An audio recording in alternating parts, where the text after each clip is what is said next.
Jadi kita bersyukur ya, karena kita ini kan belajarnya tidak pedagogik tapi andragogik.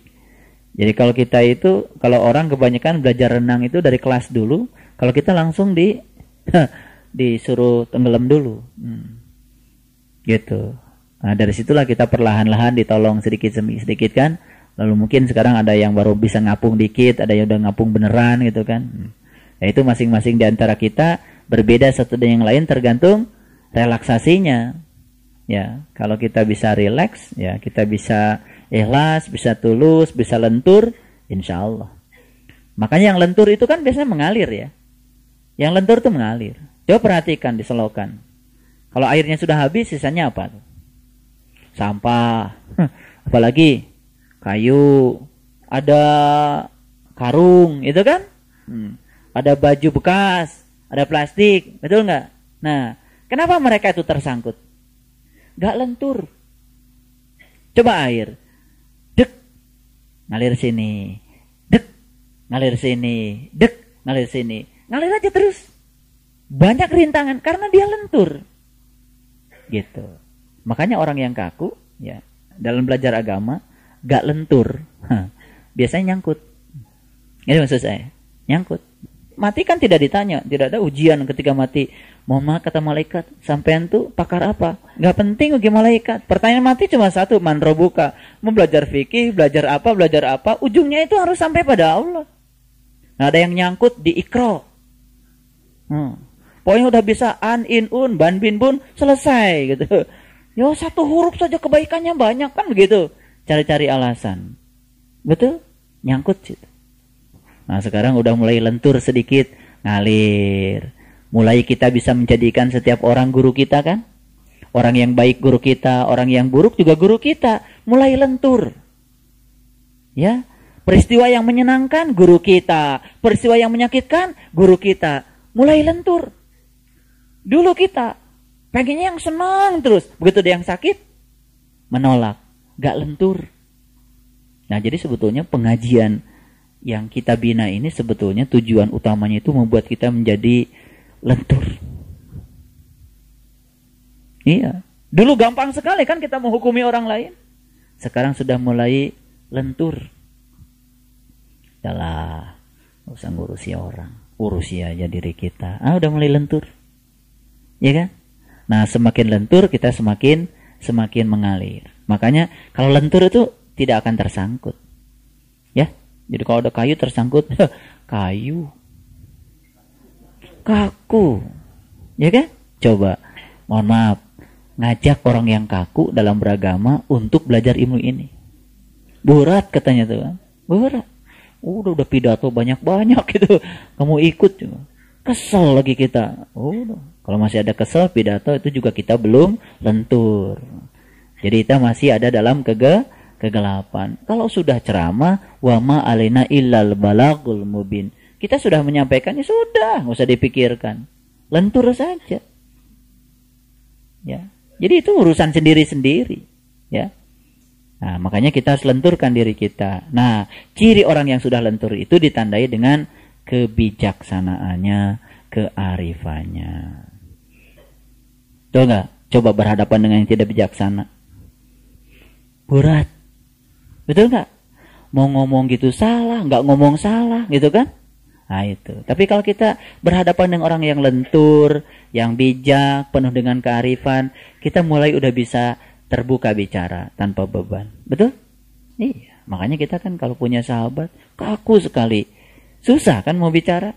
Karena komunikasi itu tidak pernah jalan kalau kita tidak lentur. Nah, jadi sebetulnya ini soal lentur ini penting. Karena ternyata air itu karena lentur menjadi kuat. Jadi jangan dikira kekuatan gedung ini terletak pada besi. Tidak. Besi itu kaku. Bukan terletak pada kayu, bukan terletak pada semen, bukan terletak pada batu, bukan pada pasir. Semua keras dan kaku. Dan semua yang keras-keras itu disatukan oleh yang lentur yang bernama air. Lentur itu kuat. Jadi kalau yang lentur itu coba bola. Tendang sana, tendang sini. Ya, tetap aja. Coba batu ditendang. Gak lentur, iya kan? Nah, gitu. Kalau mau nendang yang gak lentur tuh sakit. Nah, Tugas kita itu adalah menjadikan kita bernilai bagi orang lain. Orang lain itu merasakan pencerahan dari kita tapi tak tersentuh, tidak merasa dipojokkan. Nah itu syaratnya harus lentur dulu. Jadi makanya kita pun dulu kalau diajak secara tidak bijaksana kan nolak. Betul nggak? Nah inilah pentingnya. Maka saya ingin memberikan 10 tips supaya kita menjadi orang-orang yang lentur. 1, kita harus belajar mengosongkan gelas kita. Dari apa sih? Dari segala kepentingan-kepentingan pribadi kita. Jadi gelas kita harus kosong. Biarkan yang mengisi gelas kita adalah Allah saja. Sebetulnya ketika kita mencoba memasukkan kepentingan-kepentingan kita di dalam gelas kita jadi keruh. Makanya kita harus selalu kosong dari segala perkara-perkara selain Allah. Makanya ketika kita kosongkan dari segala kepentingan-kepentingan duniawi kita semata-mata karena Allah, di situ kita akan menjadi sangat amat lentur. Mohon maaf ya, rasakan dan nyatakan pengalaman ini dalam pengalaman hidup kita. Yang membuat semua menjadi kaku karena ada pengalaman dan gelas kita menjadi penuh dengan muatan-muatan dari diri kita. Sekarang kosongkan semuanya, biarkan Allah saja. Allah saja. Yang kedua, supaya kita lentur, jangan pernah manja pada selain Allah. Ngerti maksudnya? Iya. Kalau mau curhat sama Allah sajalah. Jangan curhat pada yang lain-lain. Jadi kaku. Ngerti maksud saya? Jadi kalau kita mau manja saja sama Allah. Jangan manja sama yang lain-lain lah. Manja sama atasan kita. Mohon maaf, manja sama pasangan kita. Manja pada kekuatan-kekuatan di luar Allah. Itu akan membuat kita menjadi kaku. Maka kita harus lenturkan kita dengan cara apa? Dengan cara yang kedua, yaitu kita hanya boleh manja kepada Allah saja. Caranya kirim-kirim Al-Fatihah, ya, sholat syukur wudu, tobat, hajat, kirim Al-Fatihah pada Rasul, guru, ibu bapak kita, saudara-saudara sudah lakukan 17 kali. Sudah lentur. Sudah, nggak usah dikatakan.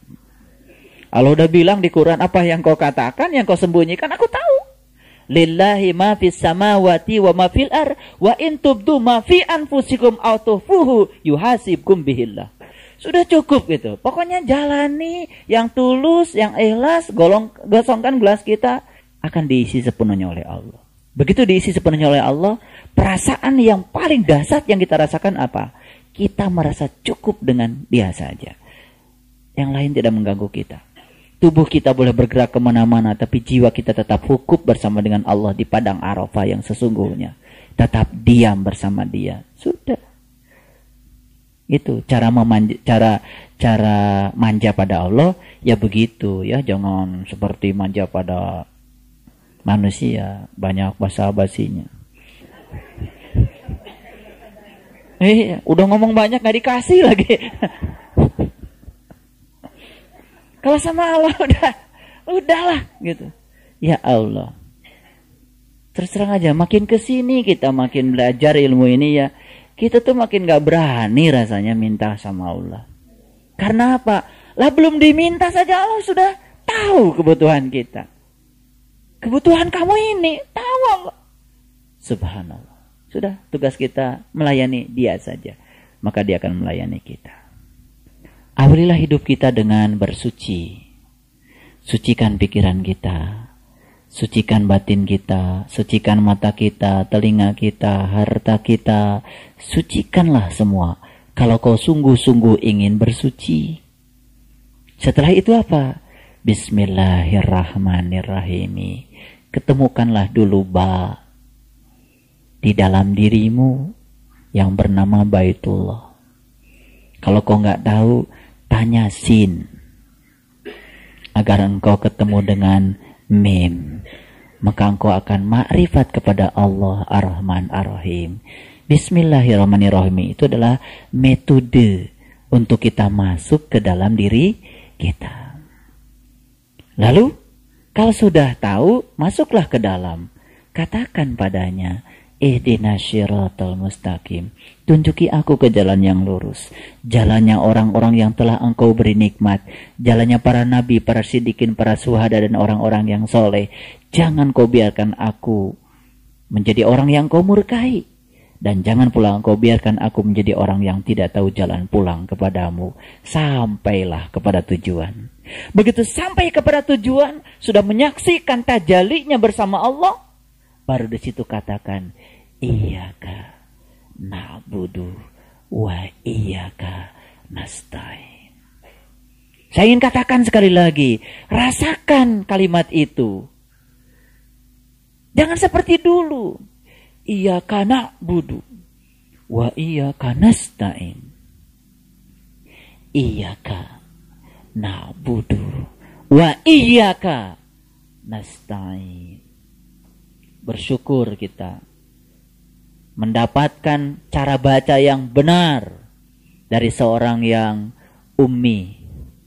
Saya sudah ngaji dari dulu. Begitu dengar Pak Kadarto bilang begitu, saya cuma menangis dan sami'na wa ata'na.